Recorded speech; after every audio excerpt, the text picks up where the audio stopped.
ಮರಣದಂಡನೆಗೆ ಒಳಗಾಗ್ತೀರಿ. ನಿಮ್ಮ ಮನಸ್ಥಿತಿ ಹೇಗಿದೆ ಈಗ?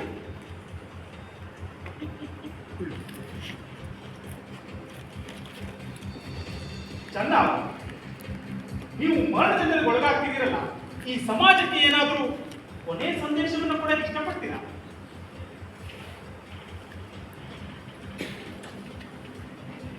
ಮಿಸ್ಟರ್ ಚಂದ, ಇದು ನಿಮ್ಮ ಪರ್ಸನಲ್ ಜೀವನದ ಒಂದು ವಿಷಯ ಆದ್ರೂ ಕೂಡ ಕೇಳಕ್ ಇಷ್ಟಪಡ್ತೀನಿ.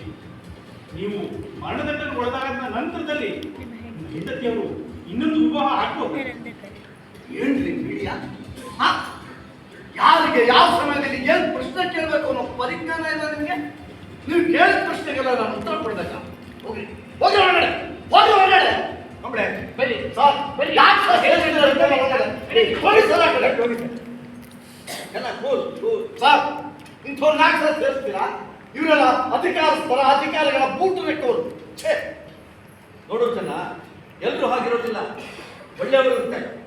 ಎಲ್ಲೋ ಕೆಲವರು ಮಾರಿಕೊಂಡವರಿಂದಾಗಿ ಒಳ್ಳೆಯವರು ಕೆಟ್ಟ ಹೆಸರು ಬಂದಿದೆ. ಹೀಗೆ ಪದ ಬಳಸುತ್ತೆ ಸರ್. ಮಾರಿಕೊಂಡವರು, ಮಾರಿಕೊಂಡವರು.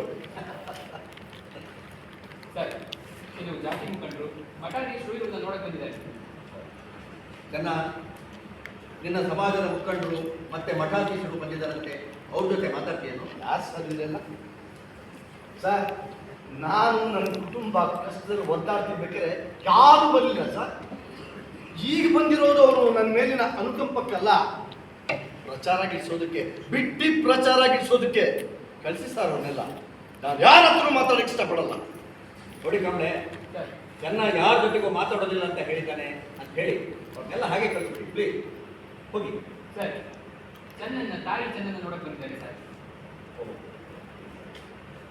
ಚೆನ್ನ, ನಿನ್ ತಾಯಿ ಬಂದಿದ್ದಾರಂತೆ. ಅವ್ರ ಜೊತೆ ಏನಾದ್ರು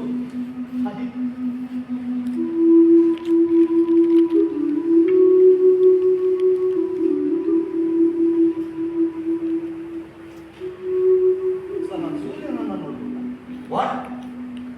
ಇಂಪಾಸಿಬಲ್. ಚೆನ್ನ, ನಿನ್ನ ತಾಯಿ ನಿನ್ನನ್ನು ನೋಡ್ಲೇಬೇಕಂತೆ. ಅವರು ನಿನ್ನನ್ನು ನೋಡಬಹುದು ಅಂತ ನಮ್ಮ ಇಲಾಖೆ ವಿಶೇಷ ಪರವಾನಗಿ ನೀಡಿದೆ. ವಿಶೇಷ ಪರವಾನಗಿ? ಹೌದು. ತಾಯಿ ಮಗನ್ ನೋಡ್ಲಿಕ್ಕೆ ವಿಶೇಷ ಪರವಾನಗಿನ? ಇಂಥ ಅವಕಾಶಗಳನ್ನ ಇಲಾಖೆ ಸಾಮಾನ್ಯವಾಗಿ ಯಾರು ಕೊಡೋದಿಲ್ಲ.